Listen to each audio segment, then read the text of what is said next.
All right, so this is actually a part two to our new moon astrology reading. So hopefully you find this as a part two.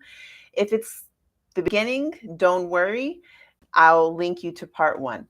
So, where we left off with part one is talking about the last sentence I said is that you are indigenous to somewhere. So that this conversation is in regards to Saturn. Saturn being the principle of the elders, the wisdom keepers, your blood, your bones, your root. Uranus is going to be that element of unexpected changes that lead to innovation of consciousness, new technological advancements. Uranus has been in the sign of Taurus, and during Leo season, we had a Uranus North Node conjunction with Mars nearby. I personally was on the road, so I didn't get a chance to, not a good time to be on the road. It was fine, but I wouldn't tell somebody to be on the road during that transit. It's over now. And it was also actually very exciting. I'll tell you a little bit about it later, maybe in this video, maybe not. But so Uranus has been in Taurus, and actually, we have in the autumn, we have the eclipse seasons in which Uranus will be involved in again. So there's a lot of activation. So Uranus, as I mentioned, is getting us into a new way. It has to do with like really breaking up the stagnation of concentrated contractual agreements, traditions. And there's a weird thing where, I don't know. I feel like Saturn being in Aquarius has been helping us to collectively get back in touch with our roots, back in touch with our bones and our blood. And there's been so much ancestral work that's been made mainstream. Tori Feldman did a really amazing ancestor course that I took, and I recommended it to a lot of my massage clients, which mostly all of them are much older than me. And a lot of them have been also getting into doing this ancestor work. So it's really about building a legacy, connecting with your roots and then building a legacy. So that also comes into play with this 90-degree angle between Saturn and Uranus.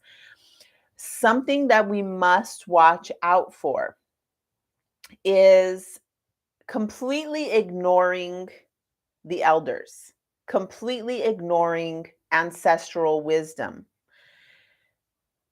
In the Mayan wisdom school, from which I am currently so blessed and happy, wonderful feelings of being accepted into that. I'm doing a program with them, which I'll share more about that with you at another time. But something that they say is like everybody is born with a special gift, with talents, with their skills, and you still have to go through the education process. You still have to connect with your ancestors. You still need to ask permission for these teachings, to repeat the teachings. You have to ask permission. You need to be still get the education and honor the ancestors. You can't just be like, "Oh, I'm an herbalist." I'm you can't just say you're something because it is a talent that you have. Okay, I'm really good with herbs, so I'm going to start working with it. I'm going to take every herbalism class I can, read every book. I still do not call myself an herbalist after so many years of working with herbs. There is no certification course that I could take that would tell me, okay, now you're an herbalist. No, I've been studying astrology for so many years, taken every course, every certification course. To me, that still doesn't say, oh, now you're an astrologer.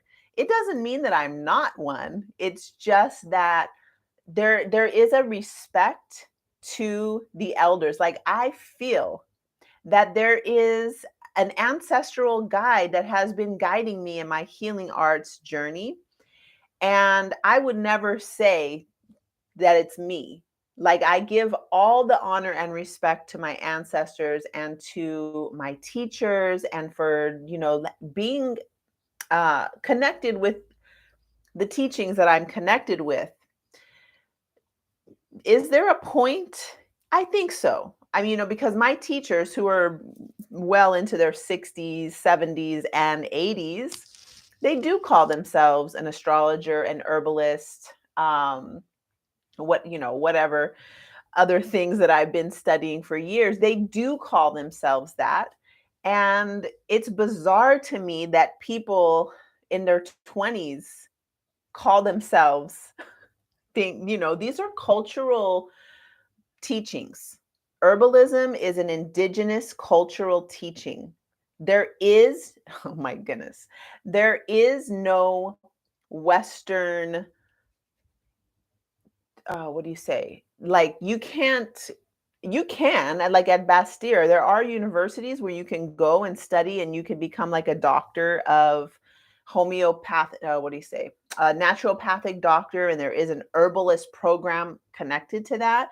There's no real like agency that says whether or not you, like there is for doctors. You can be a doctor and you can say you're a doctor because you went to medical school and you completed the program. There isn't that for the wisdom teachings of our ancestors, because that's that's indigenous. So for somebody to take a title that is indigenous and give it to themselves and decide to say that they are that, you're on shaky ground there. Like, that's a big bold move to say I'm a healer. Are you? Like, and who says that? Who says that? I personally wouldn't trust somebody who says they're a healer if they haven't been in practice for at least 20 years. So this is why I personally will say I work in the healing arts. Sometimes I will say healing artist if I need to just have something to say quickly. So this is again that Saturn Uranus square. It's like we're coming into this time of needing to give more respect to the ancestors and see where you yourself may be colonized in your mind, or you're still, because there's a capitalistic tendency to our talents and our skills. And this is where we're going to also segue back into that new moon being in 90-degree angle with Mars. We are being asked to claim our sacred work and to be claimed by our sacred work. There is something that you are uniquely made to do. And that is your internal, everything on your chart is showing you what you're made to do. There's something that you're made to do, and there might not be a title for it. You might not be able to classify it into a certain thing that already exists. So with Uranus, the things that come up are completely unexpected. So what you want to do is look on your chart and find out where, okay, so Uranus is currently in Taurus, which is right over here. So you'll want to look on your chart, see what house Taurus is in, and then you do the same thing here with Aquarius, and see where Saturn is, see what planets are there, what houses are there. Now, as I was mentioning in video 1 on this topic, right at the end of video 1, I think that's probably about 20 minutes in, you want to go back and look at what was happening in your life in 2021, in February, in the summer, and in December. And then what we're coming into now, I believe it is September 26th through October 26th. No, September 23rd to October 23rd. Saturn and Uranus will be within 1 degree of each other. So, what that's going to do is really bring back what was happening for you last year during the exact 90-degree angles between Saturn and Uranus. And I feel like in this year in 2022, they don't get exact. They're at the same degree but not at the same minute. So it's just almost an exact. There's a revisitation. So last year, I'll give you an example from my life. Last year, I've been doing primarily my bread and butter work has been body work, cranial sacral therapy, all types of manual massage, body work type things. And I had a wellness center, which I've had for 10 years. In during that summer transit, the 90-degree angle between Saturn and Uranus, I got the information. I don't know how to say, like, it wasn't like I decided, it was like this was what was on the table for me to let go of the wellness center, focus primarily on astrology, my online school, and my herbal practice.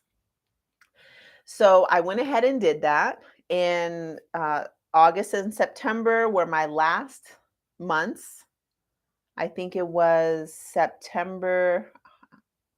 Yeah, September was my last month. So by October 1st, I had let that wellness center go. So what's coming up now again is like a lot of people calling me for massage. I don't have a space. I've been doing out calls, but a lot of people can't have an out call. So I'm like, oh, should I get a space again? But everything is like, no. But it is coming up again. It's like we're revisiting the things that were coming up for you in 2021. So for me, this Saturn Uranus 90-degree angle is in my first house and in my 10th house. First house being my self identity, 10th house is going to be that contribution to the world, your career, what you're known as. So it's so interesting how that angle is very what you're known as and your identity. You know what I mean? There is a very close connection there. So the revisiting for me is looking like, well, who are you? How are you expressing yourself in your contribution to the world and in your work?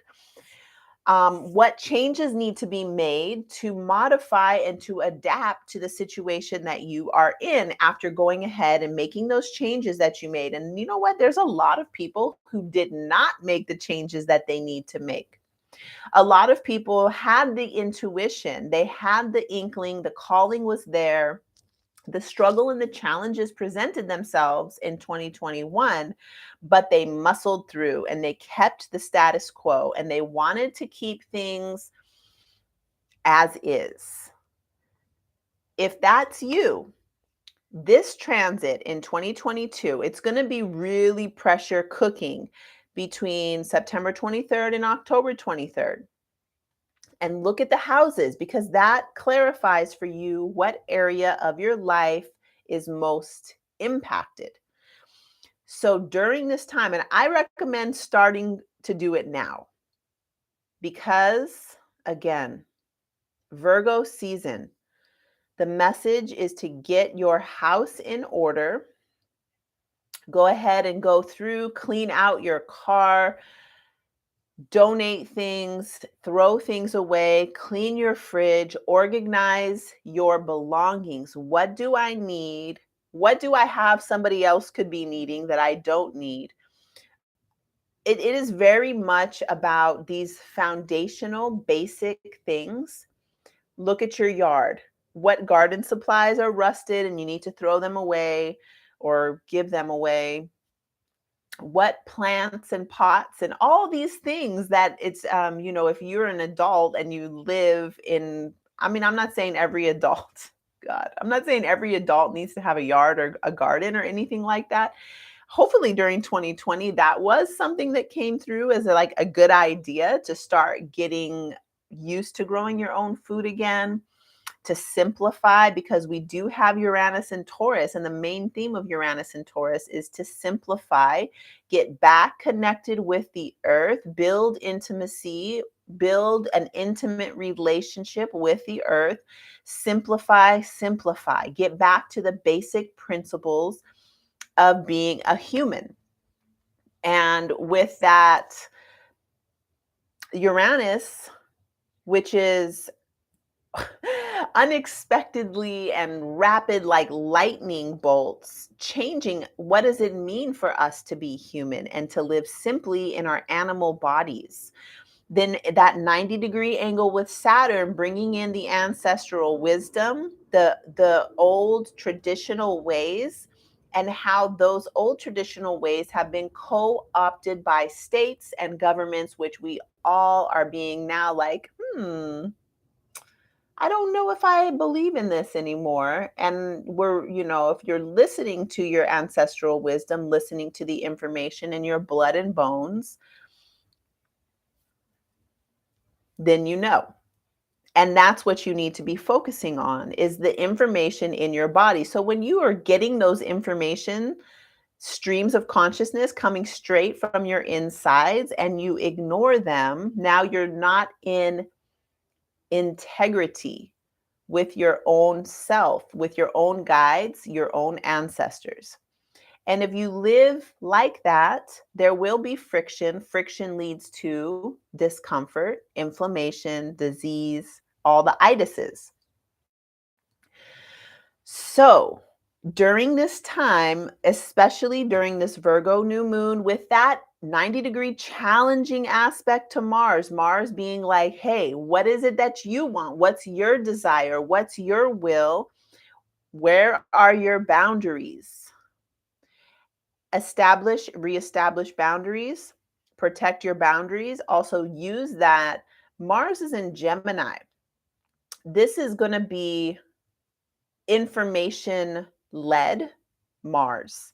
So it's, and also we can't forget that Mercury will be retrograding very soon. That retrograde. Now we're not really talking about the new moon for just a second. Let's talk about this Mercury retrograde. Started the shadow phase in a relationship with Pluto. And that relationship with Pluto is going to be asking us to decompose some of our ideas and beliefs. So because we started the shadow phase in relationship with Pluto, that means that at the end of the Mercury retrograde, we will again come back to that Pluto relationship. Well, we're going to have to check ourselves. And because Pluto wants healthy digestion, what is digestion? It's where we've taken things in to our matrix meaning matter, mother, the flesh that was created from all the wombs that we've come from. That's the fourth house, that's Cancer, as in Cancer season. So what Pluto does, especially right now in Capricorn, what Pluto is doing is like, hey, oh, right. So this was actually a 120-degree harmonious angle between Pluto and Mercury at the start of this retrograde. So what this is doing is asking us to digest the previous information in our blood and bones, to digest that. And what happens when we digest? We are going to lose something. We're going to push it out, sweat it out, poop it out, pee it out. It's going out. And we get the energy of, that's what happens. You eat an apple, you get the energy from the apple, and everything that else it pushes through. So this is a really big theme for, I want to say, definitely the Mercury retrograde, but really focusing right now on the fact that it is new moon tomorrow. What time is the new moon at? 1:17 a.m. Oh, yay. This is like so soon. So this is what we can be focusing on right now. What is my sacred work? Just ask the question, what is my sacred work? When creator was creating me, what was the idea? If anytime you've created something, you get your hands together, you start working on something, there is a vision, there is a dream that begins to form with that craft. So when you were being created, what was the vision? You don't have to know. Ask the question during Virgo season, because why? On September 11th, we will have a Pisces full moon. And we're simmering in these questions of what is my sacred work? What is it that I have been crafted for for the craft to come through me? What was I created for? Now, when we get to September 11th, the Pisces full moon will be at 17 degrees between Pisces and Virgo. So again, look on your chart, see what what houses are those, what other planets do you have nearby, so that at the start of Virgo season, which is right now, you've had the question. Now, everything that happens over the next 2 weeks, allow it to be the answer to that question, so that when we get to the full moon, there's an illumination of a huge yes, of this is my sacred work. And now these are the things that I'm going to be doing to express through my hands the crafts that I am crafting that are uniquely mine to do, not taken from somebody else. Because a lot of times in Virgo, what we do is what's the word? Imitation. And imitation is something that's like you might feel like you kind of that is kind of your thing, but it's not. If you're copying somebody else, that's not your thing. That's you being like, "Oh wow, I really admire this." And somewhere in that, your sacred craft is in there. So again, going back to that Uranus and Saturn story, do you know that hip hop and hoodies is Black culture? Black culture is part of the indigeneity of American culture. So when we're looking at the things that we do and the things that we're using and utilizing as our identity, we need to give thanks. We must make offerings and give thanks to those who came before.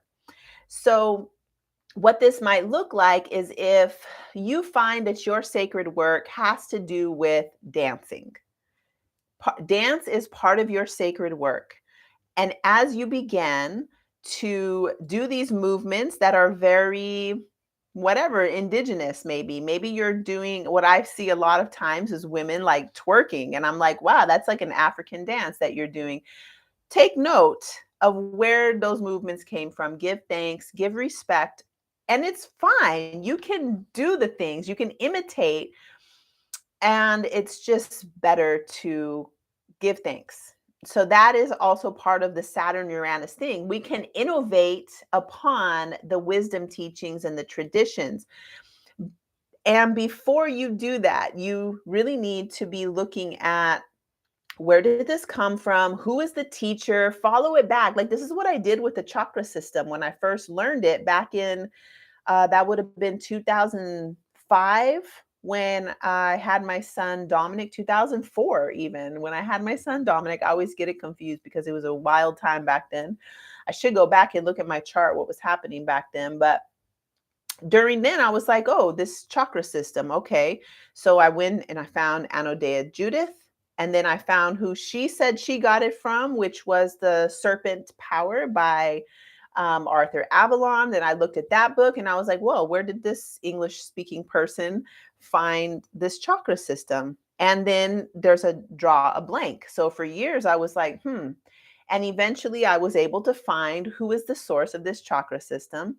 And that's how you do it. And then you're able to quote the creator and you're saying the words correctly and you are giving credit where the credit is due. So this is where we get cultural misappropriation, which is also part of that Saturn Uranus square. To innovate We must first know the traditional wisdom of a teaching. You cannot innovate off of something that you don't understand. What's happening with that is just a bunch of chaos. Uranus is involved with chaos. And so I'm not saying that it's wrong or bad. Chaos is part of it. And I just think there's a better way. So when we're innovating, this is really going to be important for from now through the rest of the year. That will be out of that. Let's see, I think in November, we're about 3 degrees of separation between Saturn and Uranus. So we'll be out of that and it will move on and the space will separate. So between now and let's go ahead and say between now and November 23rd, that we're still going to be working with this energy of Prometheus stealing fire from the gods and giving it to humanity for us to spark new inventions and new creations and be able to be innovative. In order to do that correctly, we also need to have our Saturn principle fully intact. We're not going, we're not going all Uranus and just throwing all caution to the wind and just culturally misappropriating everything and deciding I'm this, I'm a now because I want to say I'm an astrologer, I'm an herbalist, I'm a healer, I'm a whatever. We're not forgetting Saturn.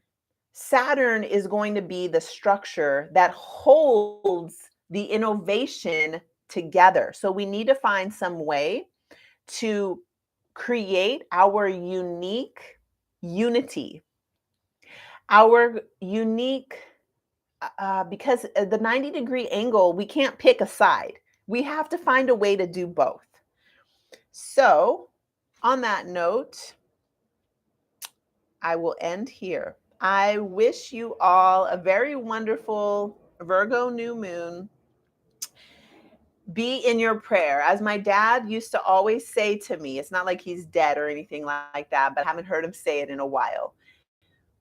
Don't let anything pull you out of your prayer. Do you know what your prayer is? During Virgo new moon, this is a time to write your prayer. And it can be, it's, for me, my dad will say this, don't let them pull you out of their prayer. I know instantly what is my prayer. It's a walking prayer. I walk with this.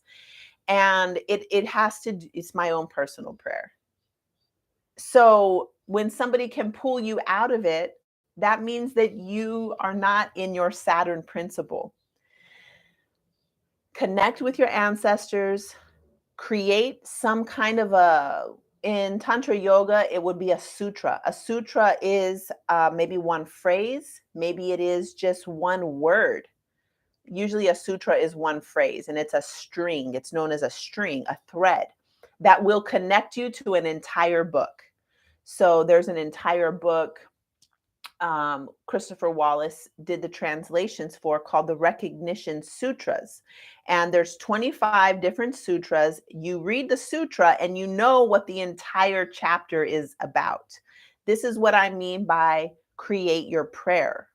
Your prayer will be your one sutra that is able to bring you back to the entire chapter of what it is that you are here for. What is your sacred work? What are you doing? And may your new moon be blessed. Virgo season is really, really promising and lots of beautiful fulfillments happening, especially with that Pisces full moon at 17 degrees Pisces. So I wish you all so much wonderful, wonderful blessings. If I don't see you before, I will definitely see you for the Pisces full moon. So thank you so much. And I look forward to connecting with you again very soon.